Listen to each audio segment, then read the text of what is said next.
বান্দা আল্লাহকে ভয় করো, আল্লাহর সাথে পারবা না, কেউ আল্লাহর সাথে পারবা না, আল্লাহর সাথে কেউ পারে না, আল্লাহর সাথে বিদ্রোহ করে কেউ ইজ্জত পায় না।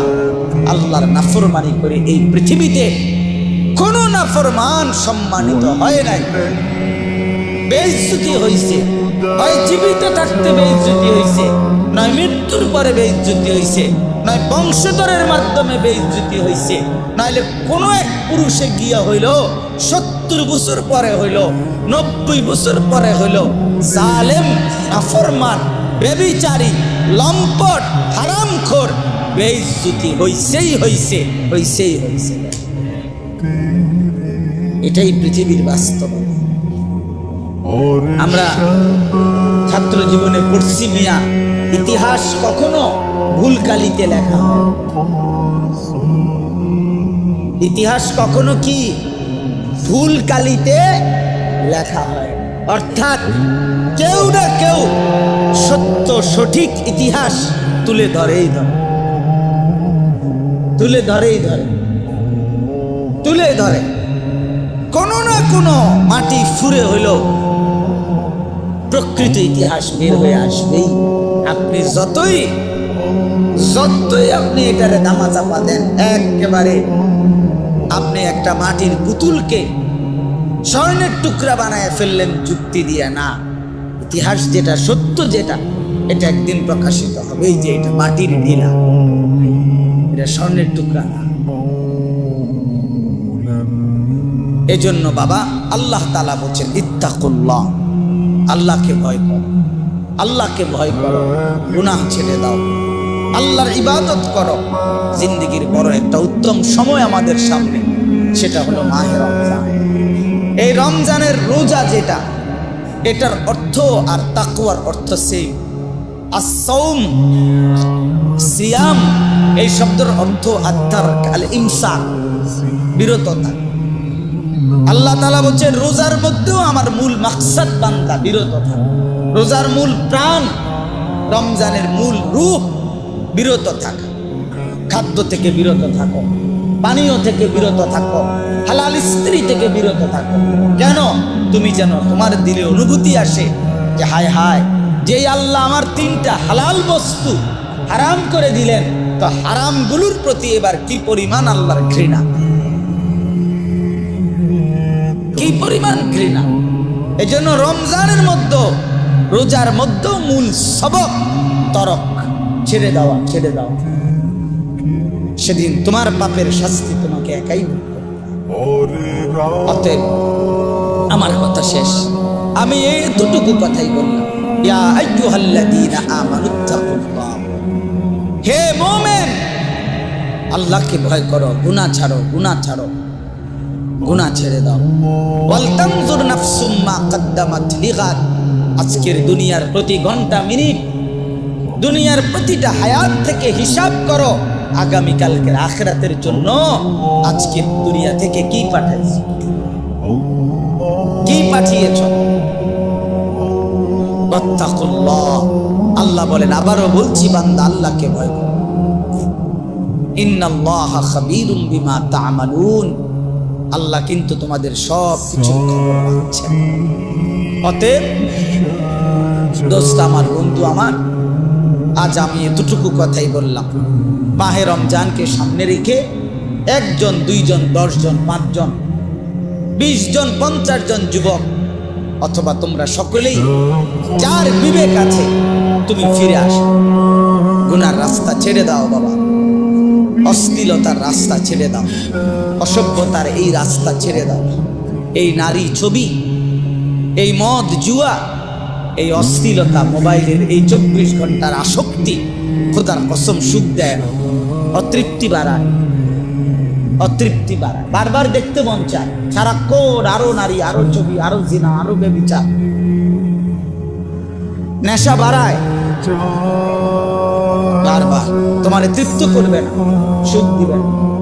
তোমরা যাদের চুল, বাবা তুমি মুসলমান, আরেকবার আমার অনুরোধ রাখো, তুমি তো মুসলমানের ঘরে জন্ম নিয়েছো, তুমি ইহুদির বাচ্চা না, ইহুদির মতো চুল রাখলা। তুমি তো কাফেরের বাচ্চা না, তুমি তো ইমানদারের বাচ্চা। তোমার বাপকে কেন তোমার অপছন্দ হইল? ইয়াহুদি বেঈমানকে কেন পছন্দ হইল? তুমি তোমার বংশধরকে, তোমার এলাকার কোন আলেমে দ্বীনকে অপছন্দ করলা কেন? মুশরিককে, মুরতাদকে পছন্দ করলা কেন? কাদের মতো তোমরা চুল রাখছো? কি বুঝে চুল রাখছো? গুলের মধ্যে সুন্দর, পৃথিবীতে পুরুষ চুলের ফ্যাশন অথবা চুলের সৌন্দর্যের উপরে আলাদা পুরুষের কোনো বিশেষত্ব এটা পৃথিবীর কোনো বইতে নাই। কোরআন হাদিস না, মানে জেনারেল লাইনেও এরকম কোনো কথা, কোনো বইতে কথা নাই যে একজন পুরুষের সৌন্দর্য তার চুল, এটা পৃথিবীর কোনো কিতাবে নেই, বইতে নেই। তো নারীর সৌন্দর্য চুল, মহিলাদের লম্বা চুলের একটা কি আছে, সৌন্দর্য আলাদা আছে, বিশেষত্ব আছে। কিন্তু পুরুষ সে চুল নিয়ে বিভিন্ন রকমের ফ্যাশন করবে, একবার এদিকে একবার ওইদিকে, একবার ঝাঁকড়া, সেইটা একার পুরা প্রতিবন্ধী ছাড়া, পাগল মাতাল ছাড়া আর কারণ সুস্থ মানুষের কাজ। বিশ্বাস করো ভাইয়া, তাহলে আরেকবার তুমি কোনো গবেষণা বা কোনোখানে যদি লেখা পাও যে না একজন পুরুষের চুল অনেক গুরুত্বপূর্ণ, চুলের বিভিন্ন ফ্যাশন, এটা আমারে দেখাই, আমি আবার তো তুমি যেই বিচার করো আমি এই বিচার মানব, তুমি আমারে দেখাই। তোমাদেরকে দুশ্মন প্রতারিত করেছে। আহারে বেঈমান তো ধরে নিয়া বেউকুফ পাইছে, বান্দরের মতো করে না। কাফের বেঈমান তোমার নিয়ে হাসে হাসে, যে দেখছো মুসলমান আমি যেটা কই দেই, আহারে এ তো বান্দরের মতো নাচা। ইমানদারকে বেঈমান প্রতারিত করার কথা ছিল। আল্লামা ইকবাল বলছে ইমানদার হলো তাকে বলে যে পুরা জাতি যদি আমার একত্র করে মূর্তি স্তূপ করে দিয়ে দাও, আর স্তূপের উপরে মানে মূর্তির স্তূপ, আমারে যদি মূর্তির স্তূপে দাঁড় করাও, আল্লামা ইকবাল বলছে ইমানদার তবুও বলবে লা ইলাহা ইল্লাল্লাহ। আমি মূর্তির স্তূপে দাঁড়িয়েও বলবো লা ইলাহা ইল্লাল্লাহ, লা ইলাহা।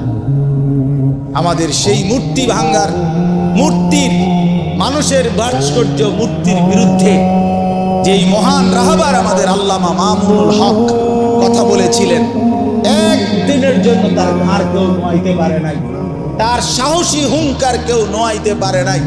শেষ পর্যন্ত জালেম পরাজিত হয়েছে, মামুনুল হক জিতেই গেছে। বেটা জিতেই গেছে। ইমান জিতে যায়, মোমেন জিতেই যায়, ইমানদার জিতেই যায়, জুলুমবাজ হেরে যায়, অন্যায়কারী হেরে যায়।